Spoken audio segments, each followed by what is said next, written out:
volta com Doutor Magia, Marcelo. Se você não conhece o Marcelo, você tem que assistir mais o canal das Bi, tá? Procura aí que tem um vídeo lacrador com ele aqui. E hoje a gente vai falar sobre doação de sangue e LGBTs, um tema muito polêmico e muito necessário.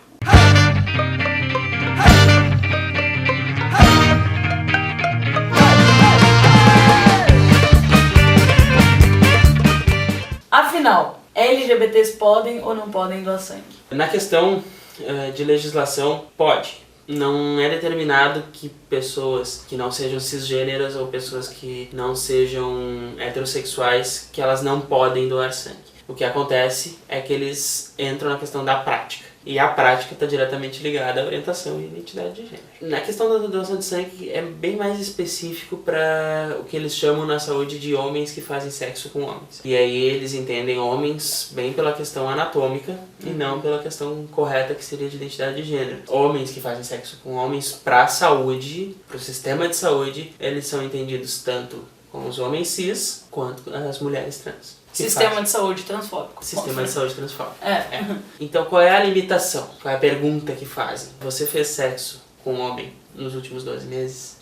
E essa questão é que demonstra todo o preconceito que existe no sistema de saúde, porque essa questão está errada. Essa questão trabalha com a ideia de grupos de risco, que vem lá daquela herança histórica da epidemia do HIV, lá da década de 80, que começou a se espalhar entre os homens homossexuais nos Estados Unidos, em São Francisco, e foi chamado lá, foi uma festa que os fundamentalistas fizeram, porque disseram que era o castigo de Deus, que era a peste, o câncer gay. Essa ideia histórica, que existe até hoje, quando se fala em HIV, sempre se associa à questão da diversidade, e se considera que o sangue de LGBTs tem uma maior probabilidade de estar contaminado. De fato, LGBTs podem ter o sangue contaminado, assim como heterossexuais podem ter o sangue contaminado. Qual é o grande problema que existe nessa questão da doação de sangue? É essa pergunta, que é absolutamente homofóbica. Perguntar se fez sexo com homem, como se fazer sexo com homem automaticamente levasse a questão de ter risco de ter HIV.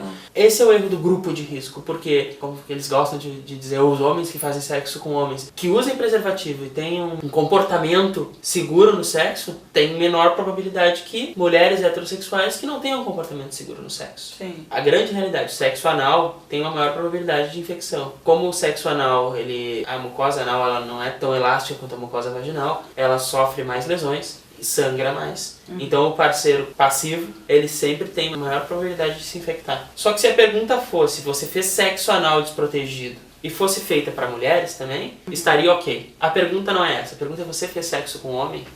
Ou seja, a ideia é que os homens que fazem sexo com homens são pessoas promíscuas. Quando o cara responde sim, fiz, ele não pode doar sangue.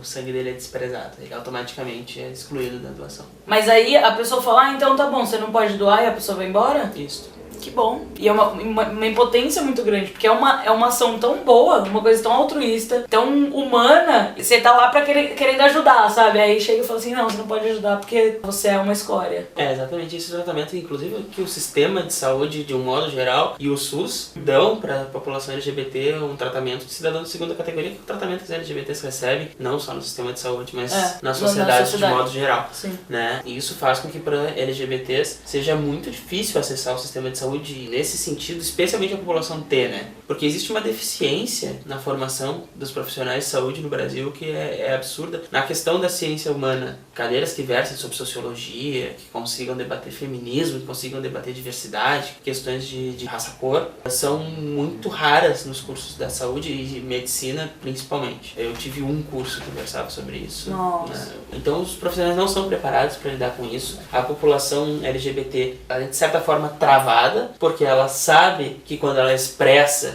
quem ela é, quem ela ama, ela vai sofrer preconceito. E as pessoas da população T são humilhadas assim no sistema de saúde do início ao fim. A gente tem um vídeo ótimo sobre isso com a Daniela Andrade. Dois, aliás. Um que chama Protocolo Transsexualizador e outro que chama Transfobia. Tem um terceiro que também fala sobre isso, que eu esqueci o nome agora. Mas procurem essas 3 entrevistas que a Dani deu aqui, que é sensacional, sobre a transfobia do sistema de saúde. Marcelo, tem uma dúvida. Vale a pena mentir? Bom, eu não posso defender isso. Lógico, né? Mas eu posso dizer que, do ponto de vista científico, Se a pessoa tem comportamento seguro, não há risco. Eu, enquanto lésbica, enquanto uma cidadã LGBT, né, que faço parte desse grupo, eu acho uma puta sacanagem. Pra eu doar o sangue, pra eu fazer uma ação legal, eu tenho que mentir quem eu sou, eu tenho que omitir quem eu sou, sabe?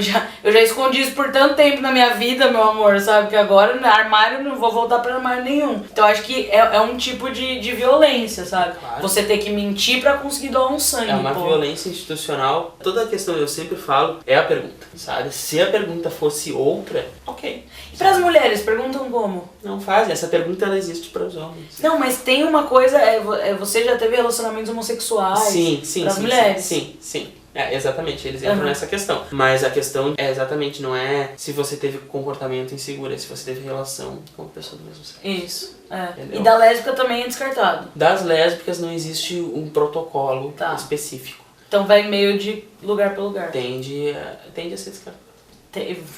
Na prática a gente vê que tende a ser descartado. Tá. Mas não existe uma portaria como existe para a questão dos homens que fazem sexo. Tá, que é o grupo de risco. Que são os... Tem a peste gay, né? Exatamente. Para a Organização Mundial de Saúde, a definição de promiscuidade é se você teve mais de 2 parceiros ou parceiras nos últimos 6 meses. Nossa, então todo mundo é promíscuo, né? Toda pessoa solteira é promíscua pra caralho. Agora uma dúvida. O sangue, quando uma pessoa doa sangue, o sangue não é testado? Sim. Antes de ir pra veia de quem tá precisando? Sim, todas as bolsas de sangue são testadas. Na verdade, se faz uma entrevista, que vão essas perguntas aí. Essa triagem. Essa triagem, essas perguntas complicadas. Depois eles dizem que a pessoa tem a chance de não dar o sangue ruim, o sangue que pode estar infectado.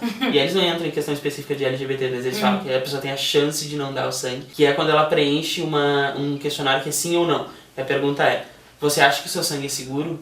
E depois que se faz a doação, se faz uma testagem para algumas doenças, entre elas hepatites e HIV, que são as mais prevalentes, né, as mais comuns. Só que o que acontece? Esses exames, eles não são automáticos, assim, entrou HIV no meu sangue agora, daqui a 5 minutos eu tirei o sangue e apareceu no exame.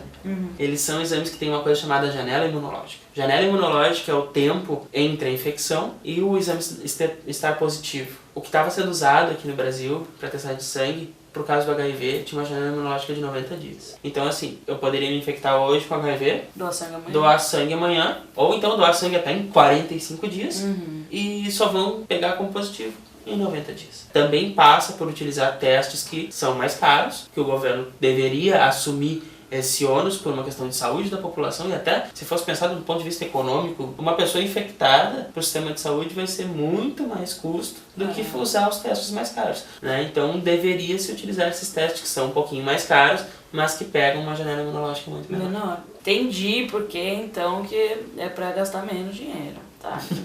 Você acha que isso vai mudar em algum ponto? Eu acredito que sim. Tem algumas experiências recentes de avanço de legislação, a experiência da Argentina, por exemplo, mostram que é possível avançar, né? E passa por uma mudança cultural, que a gente chama de determinantes sociais, né? A saúde, pelo menos na minha opinião, ela está muito mais permeada por determinantes sociais do que biológicos, né? Claro que o biológico tem uma parte super importante na saúde, claro que sim. Se eu não estiver exposto à bactéria da tuberculose, eu não vou ter tuberculose. Sim. Mas o determinante social é muito importante. Toda essa compreensão de grupo de risco, essa compreensão tem que acabar. A gente tem que falar em comportamento de risco, porque uma pessoa que não está no grupo de risco pode ter um comportamento muito mais inseguro que uma pessoa que está nessa coisa de grupo de risco, e o sangue dessa pessoa ser muito mais provável de ter algum tipo de infecção do que o sangue da outra pessoa que estaria no grupo de risco, né? Bom, então continuar militando pra mudar a situação e pra que a gente consiga ajudar os outros. O sangue de um LGBT pode até ir parar na veia de um homofóbico, mas a gente não tá nem aí. A gente só quer que as pessoas fiquem saudáveis e bem, né? Não é isso? É uma luta do movimento, não apenas para que se possa doar sangue, para que se possa fazer uma boa ação. É uma luta do movimento para que LGBTs sejam cidadãos de direitos. Sim. Né? Que hoje não são.